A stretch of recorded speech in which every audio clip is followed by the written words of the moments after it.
Merci à vous. Ah, on ne peut plus vous arrêter, c'est passionnant. J'adore. Merci pour votre participation, merci d'avoir joué le jeu. Et maintenant, la parole est à vous, en dialogue avec les intervenants. On a 2 micros qui circulent. Et on a déjà des mains qui se lèvent. Et je vais prendre les questions par 2. Merci beaucoup, c'est très parlant. J'ai rarement été aussi enjoué à l'écoute d'une conférence. Il y a beaucoup de choses qui se passent en moi. Je me sens vraiment rempli, nourri, reconnaissant. Des choses très fortes.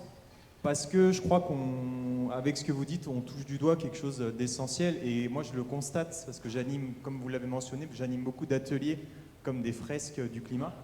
Et je constate qu'en fait, justement, la partie qu'on passe sur le constat, elle est trop longue et en fait, c'est déjà connu, on le redit, on le raffirme. C'est important de le savoir, mais il n'y a pas cette place à justement l'émotionnel, l'existant, l'action, le mouvement. Et du coup, j'avais une question pour vous. Alors, je ne me rappelle plus votre prénom. Olivier Trandel. Olivier, vous avez parlé donc du système 1 et système 2. Et je me demandais si la surcharge d'informations quotidienne ne parasitait pas le système 1. Et j'avais aussi une question où, à l'inverse, est-ce que le fait de regarder un même média n'empêcherait pas le fonctionnement optimal du système 2 ? Donc, c'est-à-dire, est-ce que ça ne vient pas empêcher les échanges entre ces deux systèmes pour ancrer la connaissance ou alors faire appel à la spontanéité, ce genre de choses? Merci, enregistre bien la question, ça te laisse le temps de répondre. Et on va prendre la deuxième question devant. Je vais pas te demander les couleurs en même temps que tu prépares ta réponse. Bonjour. Question au même intervenant. Est-ce que quand vous parlez d'image, on parle souvent par exemple de nos jours de récits. Est-ce que de récits, donc d'inventer des nouveaux récits, est-ce que vous parlez d'image, mais vraiment factuellement d'image, ou en fait globalement c'est de se raconter des histoires? Commencer par la dernière. Alors, quand on parle d'image, c'est factuellement des images. Alors, vraiment, pour illustrer des expériences qu'on a faites, on en a fait des dizaines et des dizaines, c'est si on expose des gens à des images fortes, hein, des images de là, on était dans des domaines même en marketing, où globalement, on leur explique qu'il ne faut pas utiliser un produit parce qu'il risque de prendre feu. Et donc, on monte le produit en feu. Et en fait, soit on leur montre comme ça, soit avant de leur montrer, je les mets sous charge visuelle. Charge visuelle, c'est un peu la même chose que la charge cognitive, mais je leur demande d'enregistrer un nuage de points. Et donc, qu'est-ce que ça va faire? C'est que ça va mettre une charge visuelle sur leur capacité à créer des images mentales. Mais ils le voient, hein, ils le voient très bien. Et bien ça va faire qu'au niveau explicite, ils vont changer d'opinion sur le produit, ils vont se dire bah non, le produit je ne dois pas le changer.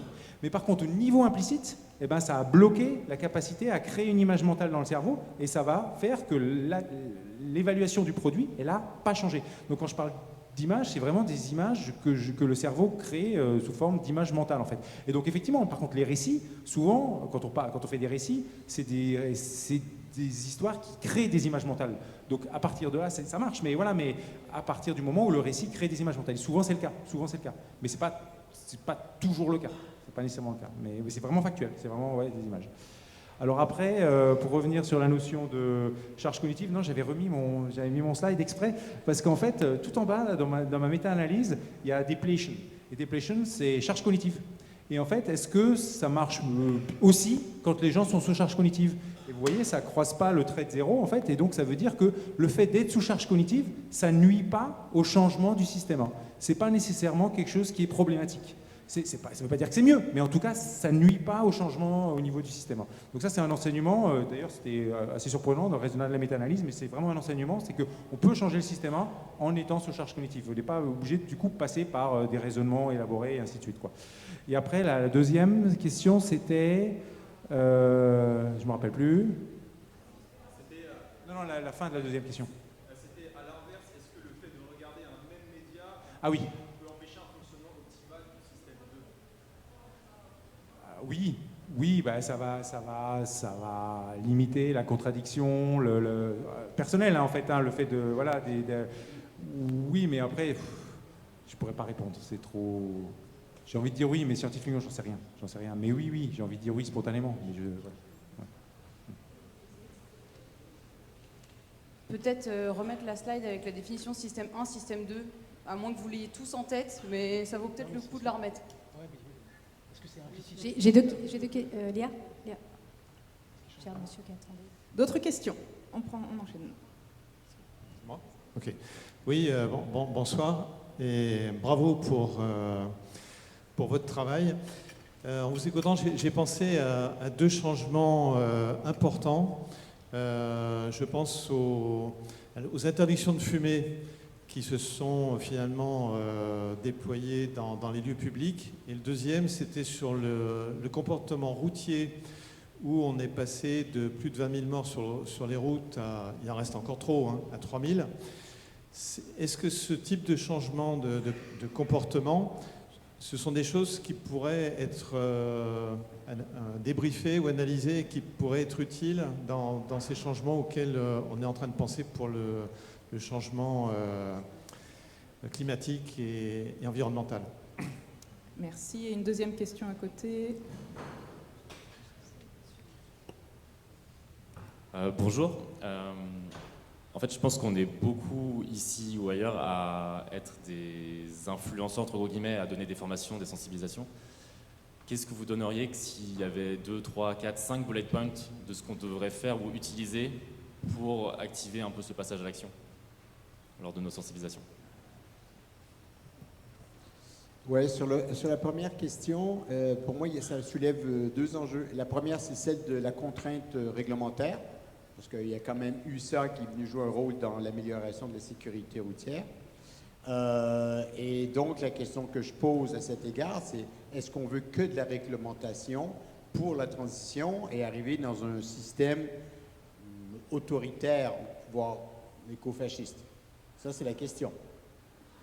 Et donc, je ne vais pas vous dire ce que je pense, ni ce que devrait être la réponse, j'en ai pas en fait. Voilà. Mais c'est une vraie question qu'il faut poser. Donc, on veut analyser ça.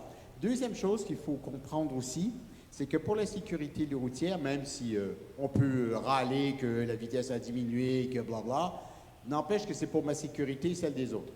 Vous savez comment j'ai commencé à bosser sur le changement climatique? Parce qu'on nous disait qu'il fallait changer de comportement, c'était en 2003. Et en 2003, on nous disait qu'il fallait changer de comportement parce qu'en 2050, ça allait être la catastrophe. 47 ans plus tard, je me promène dans les rues de Grenoble et je vois une voiture circuler dans la rue. Les deux parents en face sont en train de fumer. Les deux enfants sont derrière, pas attachés, debout. Et là, je me suis dit, et on est censé changer de mode de vie maintenant pour un truc qui va arriver dans 50 ans et on n'est pas foutu de faire ça correctement. Et donc, première question, c'est pourquoi pas? Et donc, projet de recherche, programme de recherche, etc., etc. Donc, troisième élément, et je vais finir avec ça, c'est qu'on a fait une étude et on a posé des questions aux gens. Pour des raisons de santé, seriez-vous d'accord avec les restrictions sur la voiture suivante? Une échelle de 1 à 5. 1, absolument pas d'accord, parfaitement d'accord. 5 ou 6 restrictions de voiture. On a posé exactement la même question avec les mêmes choix de réponse plus tard, mais cette fois-ci, virgule, pour des raisons de changement climatique.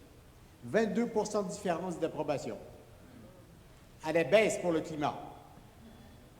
OK? Donc voilà. Pour répondre à l'autre question aussi, pour moi, un des meilleurs... On parlait de charge cognitive. Si vous voulez amener à du changement dans une gestion, même qui le veut, si on n'a pas regardé la cognition implicite avant, le fonctionnement culturel, la manière dont on fait le retour sur expérience et on prend des échecs, s'il faut prendre tout ça en compte, d'accord, ça ne veut pas dire que ça va être facile. Et donc, en fait, si vous voulez amener du changement, charge cognitive, émotionnelle, personnelle, augmentée pour la personne qui veut initier le changement. Ça, c'est, autrement dit, si vous avez une équipe de 5, vous prenez les 5 pour vous. Jusqu'à ce que le changement devienne un automatisme et une évidence. Et là, il n'y a plus de charge cognitive pour personne. Donc, ça, il faut l'accepter. Pourquoi? Parce qu'il faut faciliter le changement des autres. Parce que sinon, on n'a pas envie. Je veux dire, il faut partir de ça. Si vous voyez qu'il y a quelqu'un envie, c'est un allié, on le prend et on l'amène avec nous. Okay? Deuxième chose qui est super importante, et j'ai beaucoup bossé là-dessus, c'est pour ça que je réponds, c'est d'amener à des solutions hyper concrètes et opérationnelles pour l'équipe qui est en face. Ça, c'est super important. Et opérationnel, hein, concrète. Lâcher les grands discours et lâcher la grande théorie, rien à foutre. Comment je le fais? Vous voulez qu'il y ait de la bouffe végétarienne et bonne à manger dans la cantine? Faites une formation au chef, j'en ai rien, mais voilà, parce que sinon, vous allez convaincre personne de devenir végétarien avec de la bouffe dégueulasse. C'est bon. Troisième élément, super important, là, on rentre dans une forme d'anthropologie profonde. Ne demandez pas à un chercheur en agronomie de venir dire à un paysan comment faire pousser des carottes bio, il se fait recevoir un coup de fourche. Littéralement. C'est un vrai exemple. Mais si vous prenez un paysan qui l'a déjà fait, qui est déjà en bio, qui est déjà en multi-produits, machin, et qui dit non, fais-toi pas chier avec ça, tu fais ça, puis tu règles le problème, là, en fait, la communication passe. La communication passe parce qu'en face, on a un père, on a quelqu'un qui nous ressemble, qui parle le même langage, qui a les mêmes images mentales, qui a les mêmes représentations sociales et qui comprend c'est quoi le métier. Là, ça passe. Donc, le plombier parle au plombier, l'électricien à l'électricien, l'architecte à l'architecte, etc., etc. Ça passe beaucoup mieux dans les premières phases. J'ajouterais que dans les projets de production du GIECO, les livrables seront faits à 4 mains avec des scientifiques et des acteurs de terrain pour pouvoir justement être percutants par rapport aux problèmes et aux modes de fonctionnement culturels et autres, et contraintes aussi. Il y a toutes sortes d'éléments. J'ai envie de, là aussi, faire allusion, le domaine de la santé, j'y reviens, qui est catalogué en comportement, enfin disons tout ce qui relève de la prévention primaire. Qu'est-ce qui va faire émerger, si on peut dire, des comportements compatibles avec ce qu'on pense bon pour la santé, ce qu'on sait qui est bon pour la santé. La prévention secondaire, c'est pour les populations à risque. L'exemple du REX, par exemple, pour les populations à risque des pilotes d'avion et des autres acteurs de l'avion, eh bien, il est clair qu'ils ont une réceptivité à certains risques qui est bien plus grande que des gens qui ne mènent pas ce genre de métier. Et puis après, il y a le curatif. Le curatif, c'est une partie est externalisée, si je peux dire, le médicament, la chirurgie, les prothèses, et j'en passe. Et puis à la fin, vous avez le palliatif, hein, c'est-à-dire ce qui masque la misère. Quand on raisonne comme ça, on s'aperçoit que, en fait, il y a déjà des mécanismes qui marchent ailleurs, mais ils sont à transposer. L'exemple de la sécurité routière, pourquoi pas? Il y a assurément des stratégies qui marchent avec les humains comme ils sont, mais on ne les prend pas à l'envers, à rebrousse-poil, et en donnant simplement du yak à faucon à la sortie, pour faire un peu court. Il faut partir avec, ça n'est absolument pas impossible, mais à l'échelle des sociétés, tel qu'on le dit tout de suite, ça n'a jamais été déployé d'une façon qui puisse être reproductible. C'est ça l'enjeu, c'est de dire ça n'est pas possible parce qu'on ne l'a pas posé comme il faut, parce que ça se fait déjà, mais pas assez, ou de façon trop localisée, mais on sait faire en fait. On sait en même temps faire. Il y a des réponses dans certains endroits à des choses qui ne sont pas résolues ailleurs. Merci Jacques, on va continuer, poursuivre avec les questions. Oui, merci beaucoup pour votre présentation. Vous avez beaucoup insisté sur l'implicite et l'importance du système 1 pour changer. Et pour autant, les résultats de tous les travaux que vous allez présenter, qui sont super importants, vous allez le faire sous le forme d'un rapport de 400 pages qui va s'adresser au système 2. Est-ce que vous avez prévu de faire des choses qui s'adressent au système 1 pour que les gens à qui vous l'adressez s'en emparent?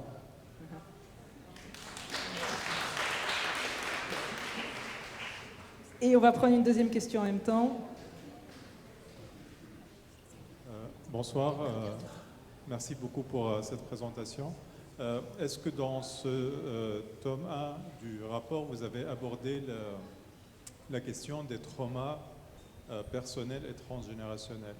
Il y a eu quelques études qui ont démontré qu'il y avait des corrélations entre un peu l'appétit du pouvoir, de la richesse, et les traumatismes que les individus ont un peu vécu durant leur cheminement. Donc est-ce que cette question de trauma, que ce soit personnel ou transgénérationnel, c'est pas traité a priori pour l'instant. Et puis sur cette question aussi d'un rapport de 400 pages scientifique qui parle au système cognitif. La transdisciplinarité ne fait que commencer. C'est le premier tome du premier rapport. Il est clair que beaucoup de choses vont être intégrées, mais il va falloir pas mal de temps.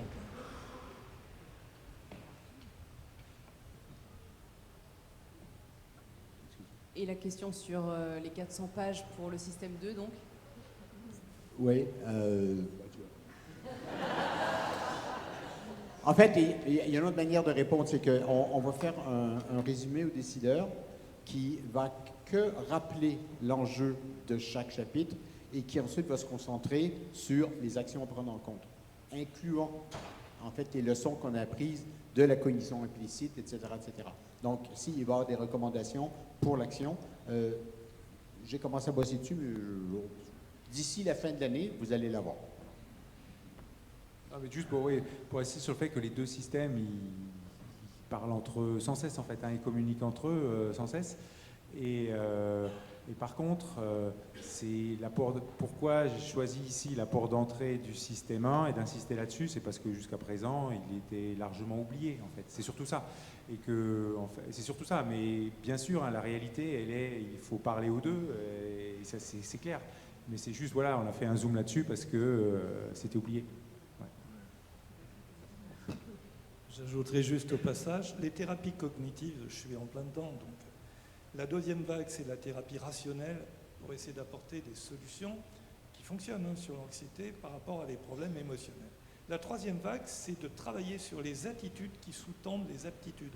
Autrement dit, même le système 2, il est aussi émotionnel. Il y a des postures d'exercice sur le mélomane, ça branche le mode haut débit, mais d'une façon qui n'est pas rationnelle. On met le cerveau dans une posture incompatible avec la maîtrise séquentielle. Voilà, donc ça se travaille aussi de façon sympathique. Il n'y a pas que des choses didactiques, si je peux dire. Et effectivement, pour répondre à cette question, pour compléter sur ce rapport scientifique s'adresse à notre cognition irrationnelle, c'est justement pour ça qu'on a créé l'Alliance pour le GIECO. Là, pour l'instant, les scientifiques, c'est le groupe de travail numéro 1. C'est la même structure que le GIEC. Et il y a un groupe de travail numéro 2 qui s'est créé et qu'il faut qu'on relance parce qu'il a été en stand-by, avec les organisations, avec les entreprises. Et ensuite vont suivre d'autres groupes de travail sur les autres secteurs, sur la santé, etc. Et l'idée justement de l'Alliance pour le GIECO, c'est à partir de ces éléments-là, de ces éclairages qu'apportent les rapports scientifiques, c'est de voir comment on traduit ça de manière opérationnelle dans les organisations. Donc c'est un premier pas pour l'instant.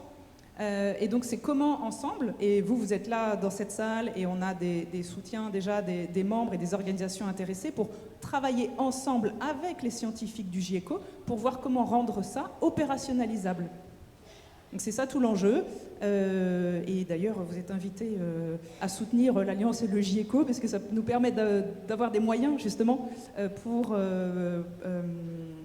développer ces groupes de travail, rendre opérationnels ces apports, ces éclairages scientifiques sur le facteur humain. Et on va prendre les dernières questions. On a 3 femmes qui ont envie de poser des questions. Je crois que je suis la première, en fait, à prendre le micro. Ouais. On a dit que les émotions, c'était tabou. Alors, je vous partage que j'ai le cœur qui bat de poser une question devant tout ce beau monde. Merci pour tout ce boulot. J'avais envie de revenir sur cette question des émotions. Parce que... Alors, moi, je travaille pour Negawatt. Alors, Negawatt, on produit du contenu, de l'expertise. Mais effectivement, on fait le constat que savoir ne suffit pas pour changer. Donc on s'est coltiné aux questions de créer des espaces où il puisse y avoir tout le dessous de l'iceberg. J'ai vu tout à l'heure l'iceberg, qu'est-ce qui m'agite, en fait, qui n'est pas que mon système cognitif, mais qui me brasse les tripes. Mais ça nécessite du temps, ça nécessite de la sécurité émotionnelle, ça nécessite des espaces d'une certaine qualité, mais sauf que le système aujourd'hui, il n'en veut pas. Donc on rentre par la petite porte, on rentre par des salariés, il y a un beau projet en ADEME Centre-Val de Loire où ils ont fait de l'espace pour ça, mais n'empêche que comment est-ce qu'on peut accompagner, et moi je suis très intéressée par les travaux du GIECO, sur comment est-ce que vous allez pouvoir faire bouger la norme sociale à cet endroit-là, en agitant toute cette matière, en la faisant résonner à plein d'endroits, en allant acculturer nos chefs d'entreprise, nos politiques et tout ça, pour qu'enfin on puisse avoir des temps sur cet espace-là. C'est quoi la stratégie derrière? Hélène, je vais te répéter la question peut-être aussi, et puis pour le panel, mais parce que tu n'as pas bien entendu. Les émotions, donc en substance, c'est difficile dans les organisations. Comment on arrive à mieux intégrer ça, puisque le système, les entreprises n'en veulent pas, pour reprendre le terme. Tes pistes, toi, pour intégrer ça, et comment le GIECO, demain, dans ce qu'il va apporter, peut y contribuer?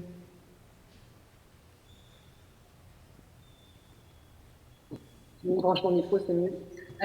Les entreprises, c'est pas le lieu des émotions, certes, mais elles vont peut-être devoir quand même s'en saisir parce que nous, en tout cas, l'association dans laquelle on est un certain nombre d'accompagnants, psychologues, coachs, etc., des émotions en lien avec la crise environnementale, et on est de plus en plus contactés par des entreprises qui s'inquiètent de l'état de santé mentale de leurs salariés en lien avec cette problématique-là. Et l'une des solutions qu'on leur propose, c'est d'ouvrir dans les entreprises, au sein des entreprises même, des espaces de parole dans lesquels il est possible de parler des émotions. Et ça fonctionne. Et ça permet, moi je pense notamment à une intervention qu'on a faite avec les directeurs de parcs naturels régionaux qui s'inquiétaient de voir leurs agents vouloir tous déserter parce qu'ils trouvaient que la politique n'était pas suffisamment ambitieuse en matière de préservation de l'environnement, de la biodiversité. Et donc, il était question d'ouvrir cet espace de parole dans ces collectivités-là pour faire parler des émotions et pour se manifester. Et j'ai même entendu des lieux où il y a les salariés se mettent en collectif pour aller interpeller la médecine du travail, forcer à intervenir sur ça. Donc, de façon sous-jacente, elle force un peu les dirigeants de ces entreprises-là à se préoccuper de ces questions-là.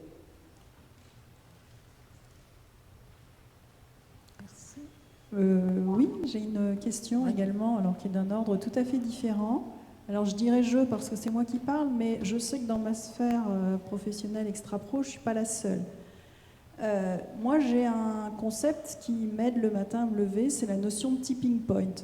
Se dire, le jour où on sera 10 ou 15% à avoir enfin compris, on va y arriver. À l'issue de ce qu'on se dit aujourd'hui, j'en tire d'abord un premier enseignement, c'est que là, je suis dans le rationnel, les 15%, c'est un chiffre. En plus, ça me rassure. Finalement, ça a peut-être la même vertu que le technosolutionnisme. C'est ça y est, j'ai trouvé un truc. Bon, bref, ça c'est mon analyse. Néanmoins, la deuxième dimension, c'est que j'ai aussi entendu finalement faciliter le changement des autres, c'est aussi pouvoir leur parler, leur montrer à travers quelque chose de concret. Donc bref, je suis un peu perdue. Est-ce que le tipping point, c'est une notion qui pour vous est du bullshit, ou est-ce que oui, ça peut être quelque chose de fécond et de se dire il y a un moment, il va y avoir un effet de bascule.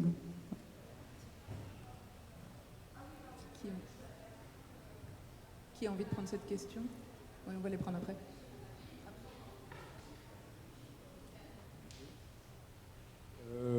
Alors, la notion de tipping point, je ne sais pas, mais le risque, c'est quand on a un chiffre en tête, c'est que là, on parlait des 1,5 degré, hein, c'est pas le tipping point, mais le risque, c'est qu'en fait, on se dit, bah tiens, c'est foutu pour les 1,5 degré, et du coup, je lâche tout, en fait, ça vaut plus la peine, en fait. Donc ça, effectivement, alors que n'importe tous les 0,1 degré gagnés valent le coup, en fait.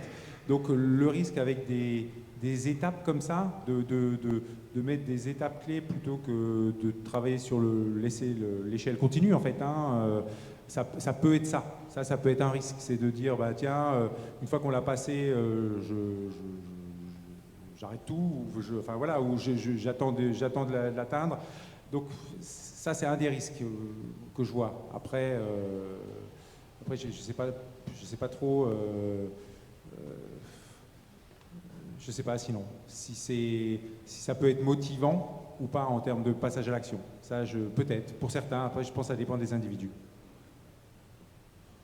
Moi, j'ai une réponse un peu différente. C'est que souvent, dans des conférences ou des formations, j'entends souvent qu'il faut, ça y est, on va avoir un consensus, on va mettre tout le monde ensemble, tout le monde doit embarquer dans le bateau, toutes des expressions que j'entends. Mais depuis le début de la civilisation humaine, est-ce qu'on a déjà vu une société où tout le monde était d'accord?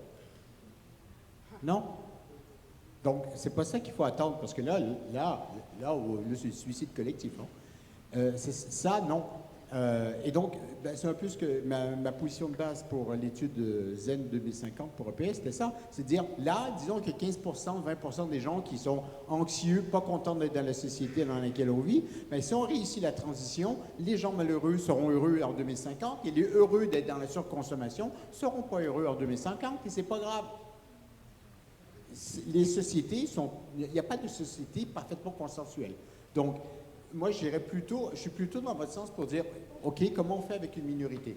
Deuxième élément, c'est que ce qu'on essaye de faire, c'est pas simplement changer justement pour reprendre ton exemple, mon mode d'alimentation. En fait, il faut se le dire en pleine face, qu'il faut changer, c'est de civilisation. Donc, là, chaque centième de degré, chaque petit geste, éventuellement, j'aimerais bien que ça compte. Mais voilà. Dernière chose, c'est que si moi je fais ces efforts-là, c'est parce que je suis entièrement convaincu qu'il faut faire quelque chose. Même si, en tant que moi, Stéphane Labranche, le fait que je fasse plus de conférences internationales en avion depuis 2009 n'a aucun effet sur le réel. Les avions continuent. Mais moi, je me sens inconfortable avec cette idée, donc j'ai arrêté. Au moins, je suis plus ou moins en accord avec moi-même.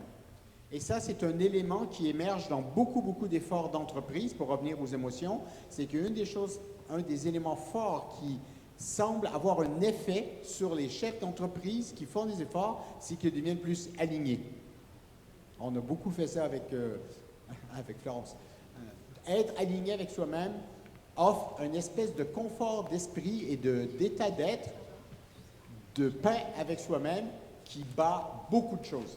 Et donc ça, pour moi, c'est un effet. Deuxième effet, pour revenir aux émotions, il y a beaucoup de chefs d'entreprise qui sont des éco-anxieux.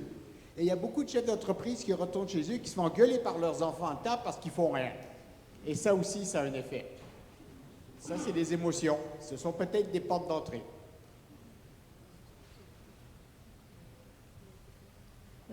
Merci beaucoup. Je suis comme le premier intervenant. Un grand merci pour avoir donné tant de pistes d'énergie, etc.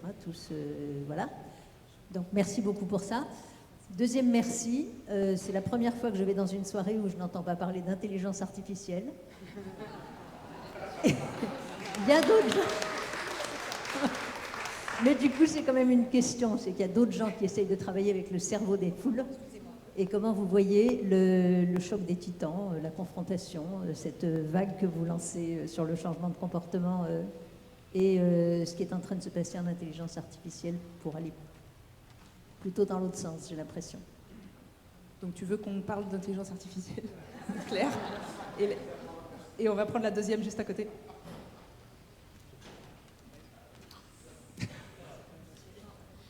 Merci à tous, merci pour la qualité du travail, on voit bien que ça passionne tout le monde.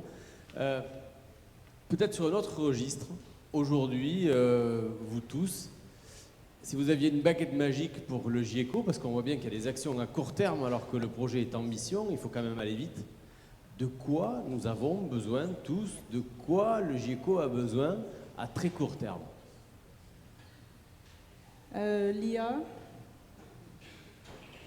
En fait, je vais reprendre ton argument avec l'idée d'un 15%.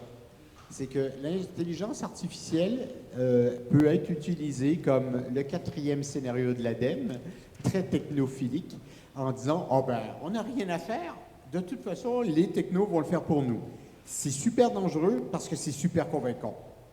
On n'aura rien à faire de changement, aucun effort, aucun regard, aucune observation de soi-même ni de notre civilisation, c'est pas grave. En plus, il y a probablement une dérive quelque part d'une augmentation de la distance de l'aliénation sociale qui pourrait venir avec ça. En même temps, dire non à la technologie, je suis québécois, vous l'avez entendu à l'accent, il est hors de question que je retourne au Québec au 18e siècle, moi. Pas à moins 30 pendant 3 mois. Donc, la technologie, il faut quand même en avoir. Est-ce qu'on aura l'intelligence humaine suffisante pour utiliser l'intelligence artificielle correctement? Lisez de la science-fiction. Je répondrai bien à la deuxième. Je veux bien garder la deuxième question pour la fin.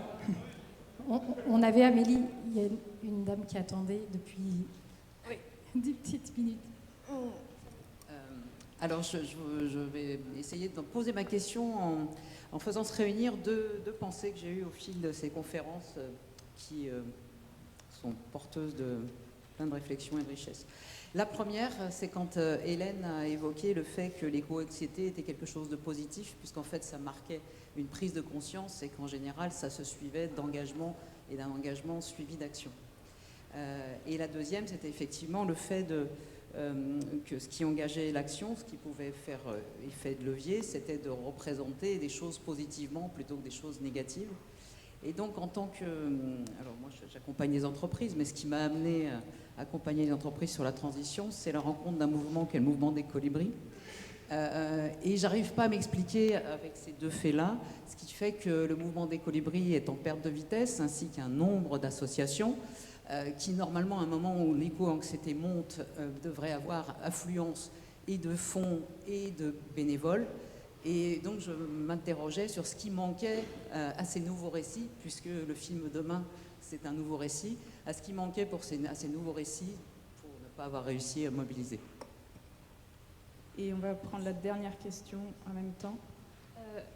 Oui, bien sûr. Alors déjà, merci à tous les intervenants, c'était très intéressant et j'ai hâte de lire ce premier tome.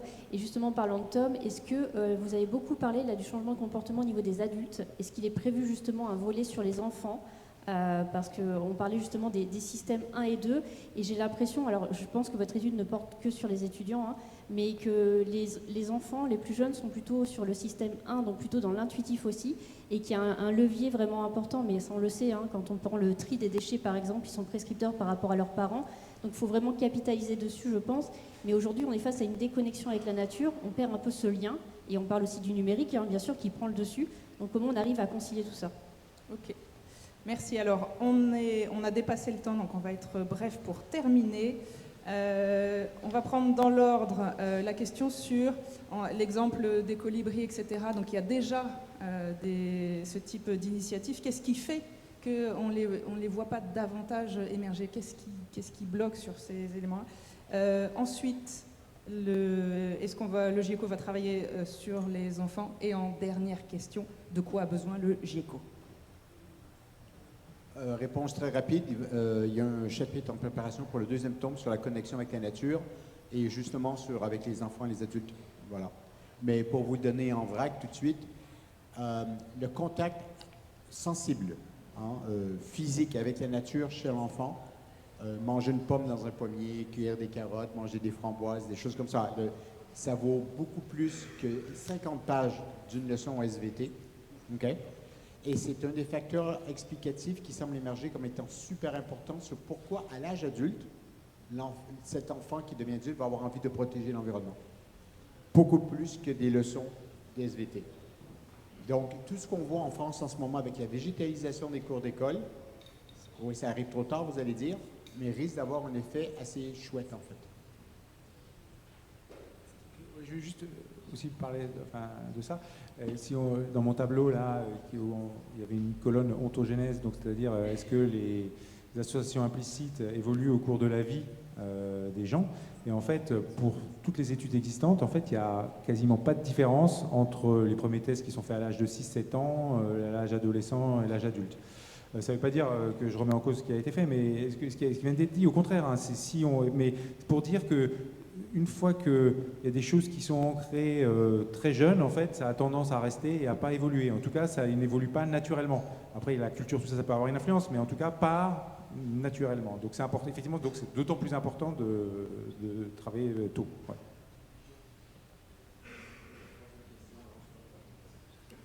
Alors, de quoi a besoin le GIECO? Je dirais, comme toutes les grandes ambitions, il a besoin d'abord d'apporter des réponses à des questions que vous avez, c'est ça l'Alliance. Les problèmes très concrets que vous rencontrez dans vos vies professionnelles notamment, ou organisationnelles, ou sociétales, puisqu'on est bien dans le changement collectif, les expériences que vous pouvez partager également, et comment tout ça peut non pas apporter des réponses scientifiques, mais donner des thématiques plus particulièrement pertinentes et prioriser certains développements plutôt que d'autres dans les réponses. Donc c'est un dialogue. Je pense que, pour répondre à la question pourquoi est-ce qu'on n'arrive pas à être Nelson Mandela et embarquer un continent complet ou presque, je pense que c'est un mélange entre ce qu'on a à dire et ce qu'on a à entendre et à faire avec. Ça ne peut que se faire ensemble, sinon ça ne se fait pas, ou ça se fragmente plutôt. Donc, sans doute, ça fait partie aussi des sujets. Quels sont ceux qui ont réussi des grands changements? Il y a eu des travaux comme ça sur la façon dont certaines personnes très influentes dans la science ou ailleurs ont procédé. Donc oui, c'est sûrement un des sujets possibles. Comment on fait certains? Voilà. Donc pour ce qui est des besoins du GIECO, tout est bon. La première chose qui motive les scientifiques, c'est l'impact que ça pourra avoir. Donc tout ce qui peut contribuer à faire que ça serve à quelque chose sera un grand facteur de motivation pour les scientifiques pour apporter des réponses. Parce que c'est beaucoup de bénévolat dans toutes ces publications. Ça suppose donc que les scientifiques eux-mêmes soient convaincus que ce qu'ils font est crucial. À l'inverse, il faut que, bien sûr, on puisse coopérer sur le transfert de ces connaissances ou des expériences. Donc ça, c'est le sujet principal. Et puis à côté de ça, il y a des moyens matériels, bien entendu, du mécénat de compétences, des dons d'organisation, des fiscalisables, et j'en passe. Bien sûr, tout ça est absolument nécessaire. Mais la première chose, c'est l'utilité. Est-ce qu'on va être capable, ensemble, de faire des mutations qui n'ont pas eu lieu pour l'instant? Personnellement, je pense qu'un problème insoluble est mal posé, mais ce n'est pas simple d'y répondre. Merci Jacques. Merci. Il va falloir qu'on conclue parce qu'on est hors timing, mais on voit que c'est des sujets passionnants et on va pouvoir poursuivre les échanges ensemble et avec nos intervenants en buvant un rafraîchissement. Merci beaucoup. Merci beaucoup. Merci Hélène pour ta présence malgré le Covid.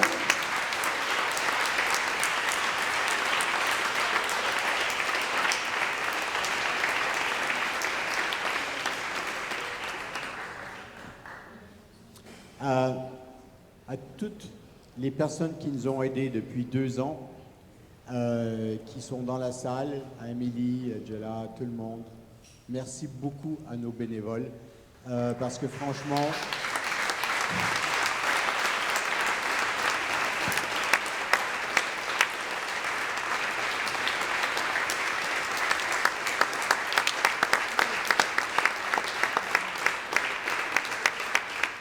je pense que je me serais peut-être découragé.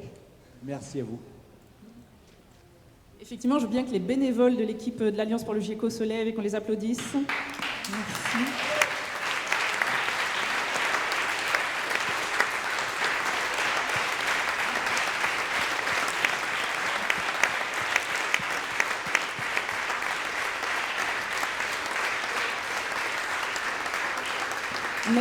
Merci, on est une petite équipe, on n'est pas très nombreux. Merci à l'Académie du Climat qui nous a accueillis.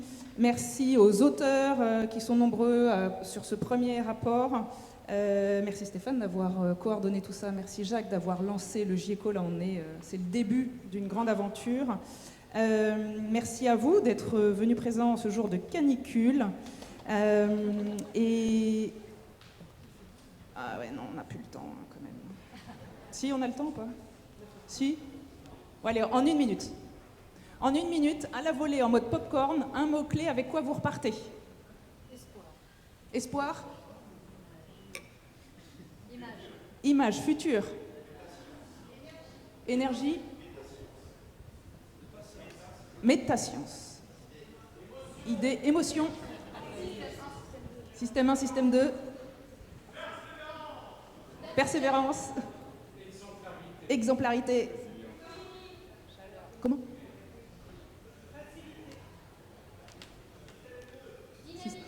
Dynamique. J'entends pas tout. Ok, merci beaucoup. Et la magie de l'équipe de bénévoles a fait que le rapport, ça y est en ligne. Vous pouvez le télécharger avec ce QR code dès ce soir. Merci Angela.